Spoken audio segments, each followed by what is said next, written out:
జిల్లా సర్వేపల్లి నియోజకవర్గం ముత్తుకూరు మండలం నేలటూరు గ్రామంలో యానాటి శ్రీనివాసులరెడ్డి ఆధ్వర్యంలో టీడీపీ పార్టీ నాయకులు కార్యకర్తలు గడప గడపక ఎన్నికల ప్రచారాన్ని నిర్వహించారు. ఈ సందర్భంగా యానాటి శ్రీనివాసులరెడ్డి మీడియాతో మాట్లాడుతూ నేలటూరు పంచాయతీని అభివృద్ధి చేసిందే సోమిరెడ్డి అన్నారు. గతంలో రోడ్డు సరిగ్గా లేవని సోమిరెడ్డిని వెళ్లి కలిస్తే రాత్రికి రాత్రి రోడ్లు వేయించిన వ్యక్తి సోమిరెడ్డి మాత్రమేనని యానాటి కొనియాడారు. ముఖ్యంగా కాలుష్యం కోరల్లో ఇరుక్కొని విలవిల్లాడుతున్న మా గ్రామాన్ని తరలించాలంటే, మా గ్రామ ప్రజలకు న్యాయం జరగాలంటే సోమిరెడ్డి విజయం సాధించి మంత్రిగా రావాలనేది మా ఆకాంక్ష అన్నారు. అందుకే మేమే ఇంటింటా తిరిగి మేనిఫెస్టోలో ఉన్న సంక్షేమ పథకాల గురించి గ్రామస్తులకు క్లుప్తంగా వివరించి చెప్తున్నామన్నారు. కార్యక్రమంలో సన్నారెడ్డి, విజిల్ రెడ్డి, సాయిరెడ్డి, ఉడత ఈశ్వరయ్య, మాకన రవీంద్ర, నేలటూరు రవి, పెడకాల సుబ్బయ్య, గాలి విశేషయ్య, పెడకాల మోహన్ రావు, నక్క మోహన్ రావు, కల్తూరు రవి, బీజేపీ నాయకులు శరత్ బాబు, చేవూరు నరేష్ తదితరులు పాల్గొన్నారు.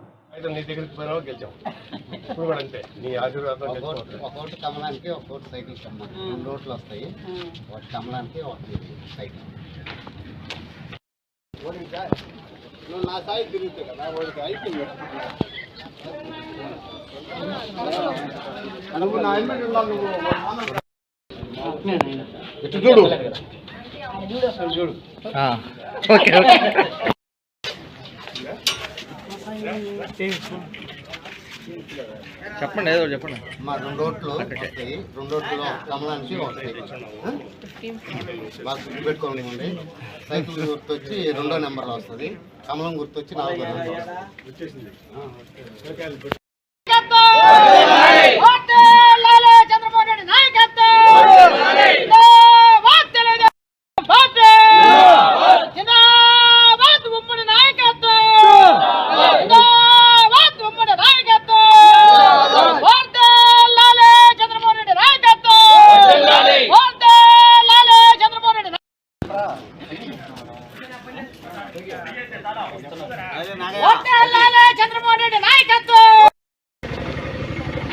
యువకులు, మా గ్రామ ప్రజలు, మా గ్రామ పెద్దలు, పిల్లలు అందరి తరఫున మేము ఈరోజు మేము పడ్డ కష్టాలు, బాధలు అన్నిటి కోసంగా మాకు సేవ చేసిన, మాకు అన్ని కార్యక్రమాలు చేసిన మా పాత సోమిరెడ్డి చంద్రమోహన్ రెడ్డి గారిని గెలిపించుకోవాలనే పట్టుదలతో, దీక్షతో మేమందరం కలిసికట్టుగా ఒక ప్రచార కార్యక్రమం చేసుకుంటూ గెలిపించుకోవాలన్న ఓట్లందరికీ నచ్చజెప్పుకుంటూ చేశాం. ఇక్కడ ఒక విషయం చెప్పుకోదలుచుకున్నాం. మా గ్రామం తరఫున ఈ గ్రామానికి ఏదన్నా పని చేసి ఉన్నాడంటే మనం నిలబడుకుంటే ఈ రోడ్డు దీని మీద మొట్టమొదటి చేసినట్టు చంద్రమోహన్ రెడ్డి గారు. అదేవిధంగా ఒకరోజు పోయిన ఎలక్షన్ అప్పుడు గ్రామంలో నుంచి సంఘం దాకా గతుకులమయం, గుంటలమయం ఉండేదాన్ని. ఎలా మేము ఇట్లా ఉంటేనన్నప్పుడు ఆ రోజు రాత్రి మరుసటి రోజుకి మాకు ఆ రోడ్డు వచ్చింది. తన సొంత నిధులతో మంచినీళ్ళ ప్లాంట్ని ఏర్పాటు చేశాడు. ఇలా 1, 2 మా ఊరు భూముల గురించి నష్టపరిహారం సక్రమంగా లేదన్నప్పుడు దానికి సరైన నష్టపరిహారం హైదరాబాద్కి తీసుకుపోయి మరి ఇప్పించిన నాయకుడు. ప్రతి పోరాటం వెనక ఆయన ఉన్నాడు. ఉద్యోగం కోసం ఆయన ఉన్నాడు. ప్రతి దగ్గర ఆయన ఉన్నాడు. ఇక్కడ నేను ఎవరిని, అందరూ గౌరవస్తులే, కానీ ఒక ఓటు అడగాలంటే ఎవరికి హక్కు? ఈ గ్రామానికి ఏమీ చేయనోడికి హక్క. ఇన్ని చేసినా మరెన్నో సమయం లేదు కాబట్టి చెప్పలా. ఇన్ని చేసిన ఆయనకి హక్క. ఆ హక్కుతోనే ఈరోజు మేమందరం కలిసి ఆయనకు ఓటు అడిగేదానికి సంసిద్ధమై ప్రతి ఒక్కరికి నచ్చజెప్పుకుంటూ వస్తున్నాం. ఇంకొక విషయం, ముఖ్య విషయం, మా గ్రామంలో మంచినీళ్ళు అద్వితీయంగా ఉండేది, అద్భుతంగా ఉండేది, చాలా రుచికరంగా ఉండేది.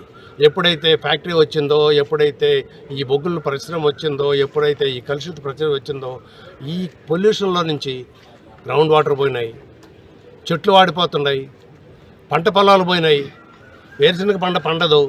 ఇవన్నీ పలుమార్లు చెప్పుకున్న దానికి ఎన్నో తూర్లు చెప్పుకున్నాం. ఈ చెప్పే క్రమంలో ప్రస్తుత 10 ఏళ్ల నుంచి ఉండే ఎమ్మెల్యే గారికి కూడా చెప్పుకున్నాం.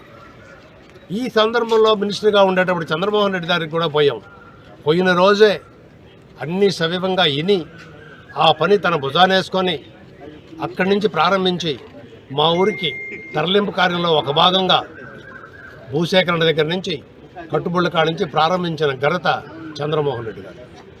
ఇక కొంత 25 భాగం ఇళ్ళు పూర్తయినాయి, అర్ధాంతరంగా ఆరిపోయినాయి. ఇక్కడ కాలుష్యం గురించి చెప్పనలేవి కాదు.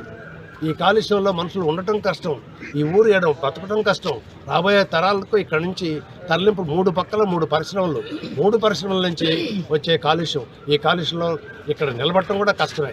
ఈ పనిని మాకు ఆశాజ్యోతిగా చాలా నమ్మకంగా ఉండే ఒక వ్యక్తి చంద్రమోహన్ రెడ్డిని మేము గెలిపించుకోకపోతే మాకెవరు దిక్కు? మేము కాబట్టి ఆ కంకణం కట్టుకొని మేమందరం కృషి చేసి మా చంద్రమోహన్ రెడ్డి గారిని గెలిపించుకొని మా తరలింపు చూడాలనే కోరిక ప్రజలందరికీ ఉంది, మా గ్రామం మొత్తం మీద ఉంది. ఈ విషయం మీకు చెప్పుకుంటాం.